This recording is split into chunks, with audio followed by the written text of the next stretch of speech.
Hey y'all, it's Brushy Bert. I'm preparing to go to the Florida Trail for the second time. I was just a sun walker, which is somebody that walks the trail in the summertime on the Florida Trail. I'm prepping for the winter trail, which is the traditional um, time of year that anybody would go. But I got a few things that I've changed as I learned a little bit on the first one. So this is what I'm bringing. I'm sure there's a lot of other people, that's a lot of other hikers that are a lot smarter than I am on this, but this is the way I do it, and this seems to be pretty effective so far. So, but anyways, this time I'm carrying a 70-liter Osprey pack, the 70 liter Osprey Ether. And I like the 70-liter for the fact that sometimes you need to carry extra stuff. I will at the very beginning, which I'll talk about in a second. I am carrying a smaller tent. That's a winter tent, which I carry for a couple of months, just because of the cold northern Florida where it could get in the 20s. So I'll be prepped for the winter and the summer as far as for the tent. I got this from Dick's Sporting Goods. This has so far been the most comfortable pad that I've tried, but it's really lightweight. And I also carry a car dash saver with it, and I use that on top of the tent that I can reflect sunlight, and also I can use it for extra layer below the pad in the cold nights.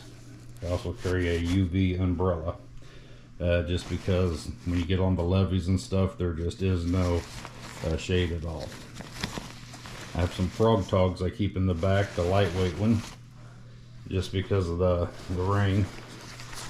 I carry a spot GPS, and then that'll let everybody know my location. It's good to have a base camp set up. I have people that watch and monitor where I'm at, and just in case they would need to find me. And I do carry some bear spray, just in case. You never know. But this seems to be the most comfortable backpack that I've used so far. I just used it doing some skunk aping out into the Mayaca River, and it seemed pretty cool. So I also use the Osprey hydro system. It's the 3-liter one because sometimes I like to carry a little bit extra water, and you know, your legs get used to a little bit extra weight, but you're probably going to have to spend a couple weeks on getting adjusted to a heavier weight pack. So next is what I use to keep everything charged. I tried a couple of solar things. They just don't seem to work good, and the ones that are bigger are way too heavy, so I went back to doing this. 2 battery packs, and keep them charged, and that gets me to the next place. I am bringing this chubby cord, which is my nephew turned me onto this because it's a lot stronger one. I kept having a problem with breaking cords in the pack. I'm going to be carrying extra food on this one, and that's for the fact that once you get past Big Cypress, there is no place to get food except for the Indian reservation and a rest area. So you really need to go almost to Lake Okeechobee. The last time I bring extra food, it really paid off by later on when you have to get the other food and you need to restock. I carry 2 Sawyers because some of them you just can't clean, no matter. I've tried with vinegar, hot water, bleach, and eventually the soot and some of this stuff really clogs up. Eventually they go, but I keep them rinsed out, and the bags will end up busting. So what I do is carry a 2-liter bottle. I put the water in there and I sit on that while the water is filtering. So instead of doing the squeeze method, so you just sit on the bottle and then you can be doing whatever while your water's filtering. And then you can use the bottles for storage, especially if you're going to have to go a further distance to get water again. I prefer to have all my water ready for the next morning and what I'm going to use that night before I even go to bed. But sometimes you get to a spot you can't get water unless it's off of a 30 foot high bridge or something, or there's you got alligators right in the water. But I take a measuring cup. I got 3 holes drilled in it. I use my carabiners to go around the edge of it, and I can use my bear line to dip that out of the water, and that's also an eating bowl if I need to. I carry a few extra sets of the pole tips.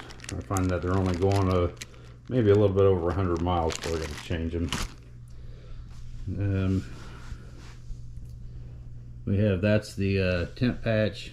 I carry a lighter, 1 glue stick. I do a lot of tent repairs because I get the insects will eat the tent and stuff like that. I've had a couple storms that's ripped it, so I keep a sewing kit with a little compass in there, a knife sharpening kit, and a 1 Swiss Army knife that I'll carry on my side.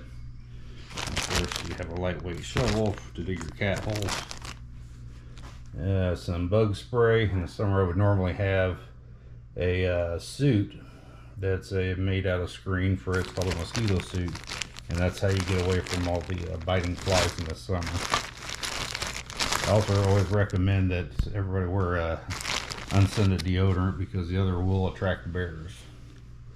So the toothpaste though I will put in the bear bag at night. In my front pouches I always keep some friction, and that'll keep you from getting scalded or anything. Some extra tape pad and moleskin padding as well, either skin or pad, either or. That one's kind of a hybrid of it. My winter gear is all lightweight, but it's I got 1 set of gloves, 1 lightweight hat, and then I have my base coat, or my base layer of 1 shirt and a longer underwear. I carry 2 sets of clothes, basically, the dirty ones and the clean ones. I have my inside wicking socks, my outside wicking socks, my underwear, a tank top, and a long sleeve shirt. That will be getting colder. I got convertible pants, so I can just unzip the bottoms of it and it can be my shorts as well if I need them. The Patagonia coats here, they're really light, so they pack down really small. They'll fluff back up and gives you good insulation, and it's also a pillow. My brother-in-law turned me on to this. Is a cool towel. You can it'll help you cool down. You can use it for a hat. You can use it you know, for your towel, wash rag, everything. I also carry a bandana and 1 Florida trail hat. I keep a couple of the maps. I don't bring all the maps, so I do carry a few of them in the areas that are really more difficult to maneuver if you can't find the blazes or there's a closure. I also keep some blister repairs, so just in case of a blister, that I can put that. It's like a second skin. And I use a lightweight Sierra Design sleeping bag.